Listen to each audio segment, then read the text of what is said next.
At 9:00 a.m. on a Monday morning, barely minutes after Sentebale's communications office opened its doors, a red-flagged urgent email titled Patron's Resignation, effective immediately, landed in the inboxes of major news outlets. Its message was brief, yet explosive. Prince Harry and Prince Saiso were stepping down from their roles as patrons of the charity they co-founded, effective immediately. Within less than 2 hours, the hashtag Sentebale crisis was flooding Twitter, Facebook, and Instagram, with thousands of heated comments speculating on the true reason behind the move and whether this signaled the end for one of the royal family's most iconic philanthropic ventures. To grasp the gravity of this leak, one must recall that Sentebale was never just another charity.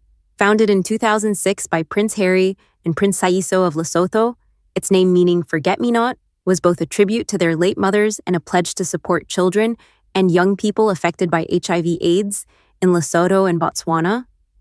For nearly 2 decades, images of Harry and Saiso visiting orphanages, holding the hands of children and speaking directly to communities, had become a symbol of compassion that transcended borders and one of the few enduring threads tying Harry to the world of royal public service after his official departure from royal duties. Yet by late 2023, cracks began to show. A proposal to shift the charity's fundraising focus to the United States, championed by newly appointed board chair Dr. Sophie Chandauka, ignited fierce internal debate. Several board members opposed the move, arguing it would erode ties with African and UK donors and stray too far from the charity's original mission.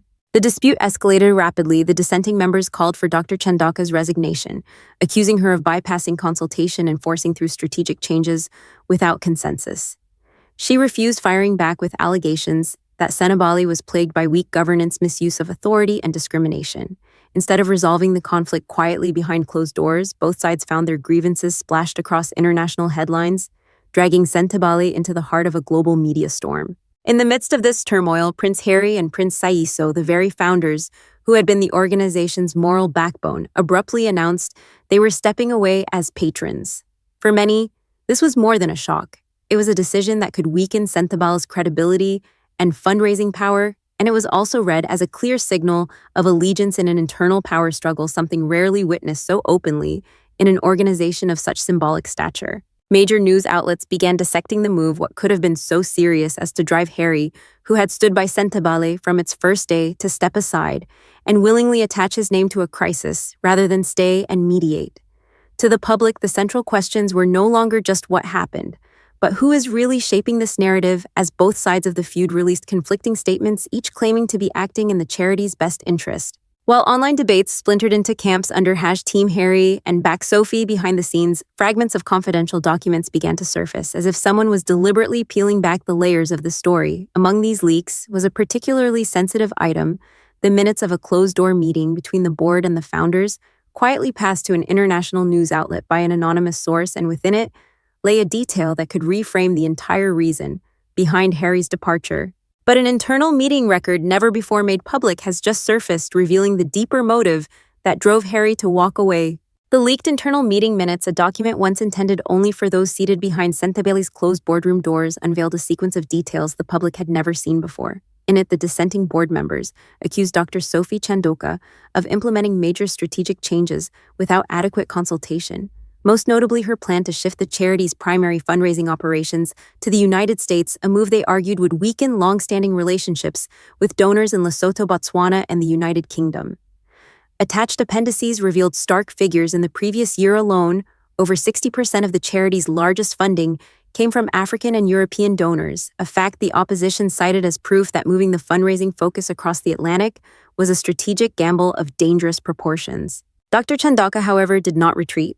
Her recorded response in the same minutes accused the board of being risk-averse and slow to adapt, warning that without tapping into the U.S. market, Sentebale would struggle to compete for grants against other international charities, particularly amid global economic uncertainty. She went further, counter-alleging that Sentebale suffered from weak governance, lack of oversight, and even discrimination on gender and racial grounds, claims that had been hinted at in past media reports but never confirmed so directly until this document surfaced. As excerpts from the meeting minutes began appearing in major international outlets, the media split into 2 camps, one rallying behind Prince Harry and the resigned board members under the hashtag #StandWithHarry, urging protection of the charity's legacy, the other throwing support behind Back Sophie, portraying her as a reformer being blocked by entrenched forces. The debate spilled beyond social media into donor circles, with several high-profile benefactors openly pausing disbursements until what they called the leadership crisis was resolved. Pressure on Sentebale intensified when the Charity Commission, the UK's regulatory body overseeing charities, formally launched an investigation, a measure typically reserved for suspected breaches of governance or serious misuse of funds. In the charity's nearly two-decade history, this was the first time it had been subjected to such a comprehensive inquiry, a sign of just how precarious its reputation had become. Notably, sources close to the commission claimed that an interim report had already been completed, bearing the signatures of the investigative team. While its contents were not yet public, a veteran charity sector journalist warned it was the kind of document that could convince the public one side in this fight is entirely in the wrong and has lost control. Rumors about this report spread rapidly, fueling speculation. Was this about to end one of the key figures' leadership ambitions for good, or was it merely a tactical maneuver before the final findings were revealed? Meanwhile, Sentebale's official Instagram account quietly disabled comments, officially explained as a measure to protect staff and volunteers from online harassment, though many observers saw it as an attempt to avoid answering uncomfortable questions. The atmosphere grew heavier, the narrative tightening like a spring, as if the entire story was building toward a flashpoint where every assumption would be tested. And then an interim report bearing the commission's signed confirmation surfaced, forcing the public to believe one side was entirely at fault, until it was overturned. When the interim charity commission report finally leaked, it defied the tidal wave of assumptions that had dominated headlines for weeks. Instead of confirming the public's belief that one faction had been wholly in the wrong, the report's language was startlingly even-handed. In precise, clipped legal phrasing, the commission stated that it had found no substantiated evidence of widespread bullying, harassment, gender, or racial discrimination from either Prince Harry's camp or Dr. Chandaka's leadership, and no verified instances of either party exceeding their authority. The finding was a jolt, not because it absolved one side, but because it absolved both at least of the most serious accusations. What the report did make clear, however, was that Sentebale's governance had failed at a fundamental level. Roles and responsibilities were blurred, lines of authority poorly defined, and the leadership on both sides had allowed their disputes to spill into the public arena, eroding trust among donor staff and beneficiaries alike. In one damning sentence, the commission noted that the charity's leadership engaged in conduct that prioritized factional disputes over institutional stability. For weeks, the public had been fed a binary storyline, a righteous camp and a guilty camp, but the report tore that framing apart, replacing it with something far more damaging. The image of a charity adrift, its leaders so consumed by internal skirmishes that the mission for which it was founded had been pushed to the margins.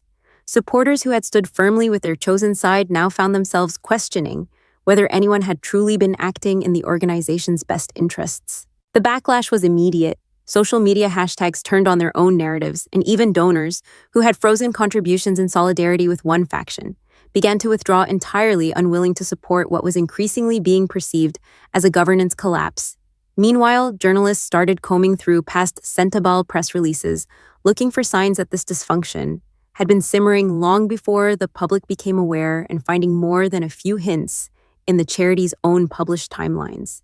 But it was what surfaced next that would transform this from a messy leadership dispute into something far more personal.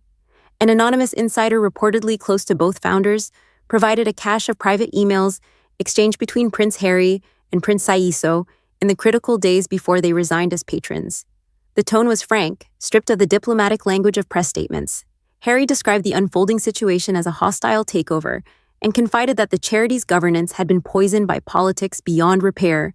The most striking passages were those in which Harry and Saiso discussed weeks before the official announcement the possibility of leaving not as a reaction to the commission's investigation, but as a premeditated step to distance themselves from what they feared could become a long-term reputational liability.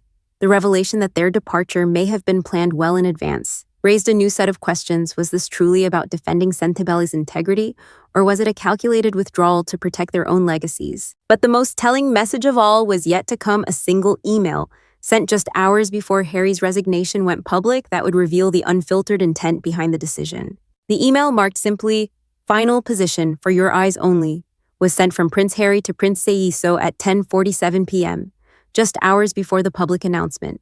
Its tone was measured yet unmistakably resolute, outlining in stark terms that the decision to step away had not only been agreed upon well in advance, but had been shaped by weeks of private strategy discussions, phone calls with trusted advisors, and what Harry described as unavoidable political realities. In one line, he wrote, "This is not about surrendering the mission, but about surviving it. We leave now, or we're swallowed whole." For supporters who had clung to the idea that Harry's resignation was a reluctant last-minute act of conscience, the document was devastating.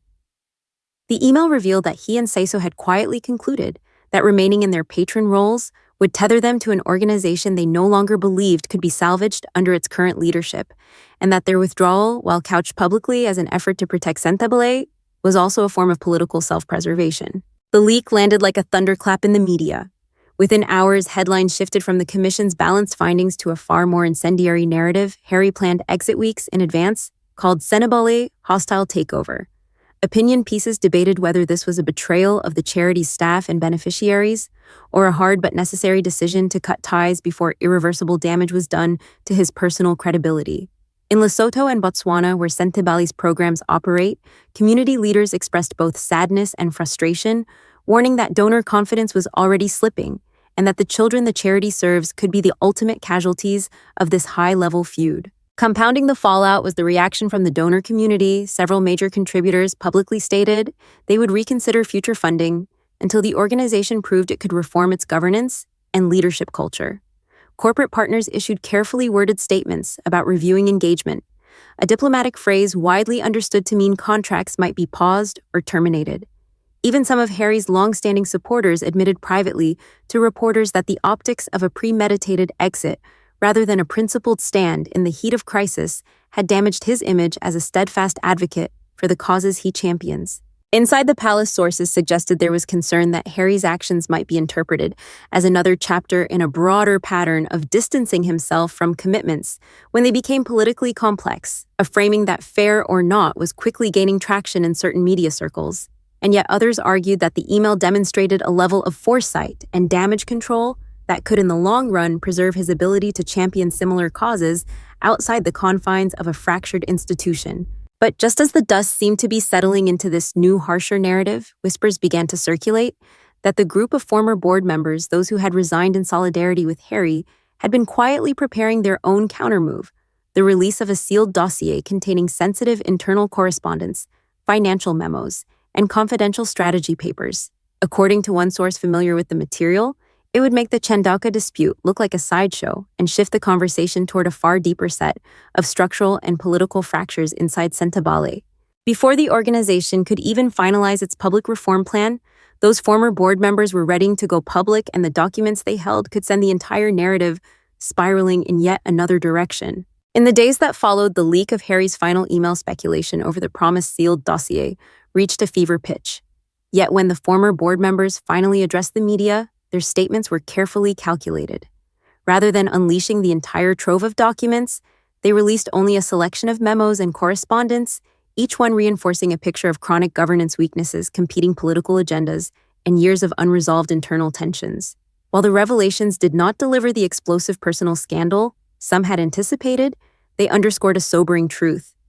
Sentebale's fracture was not born in 2023. It had been quietly deepening for years, masked by the goodwill of its mission and the celebrity of its patrons. Faced with mounting public pressure, the charity's leadership moved quickly to announce a reform plan aligned with the Charity Commission's final recommendations, clearer role definitions, a strengthened oversight framework, and a renewed commitment to keeping disputes out of the public eye.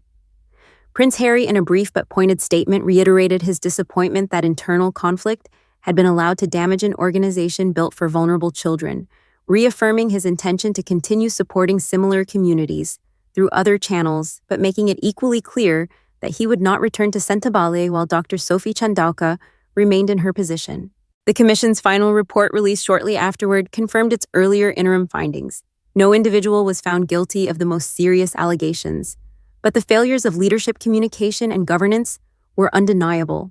For the public, however, the verdict was less about legality and more about trust. Could Sentebale's name still command the same respect on the global charity stage, or had this very public implosion permanently dimmed the light of a cause that once seemed untouchable? Among donors, responses were split. Some expressed guarded optimism that the reforms could mark a turning point, choosing to maintain their support in the hope of stabilization.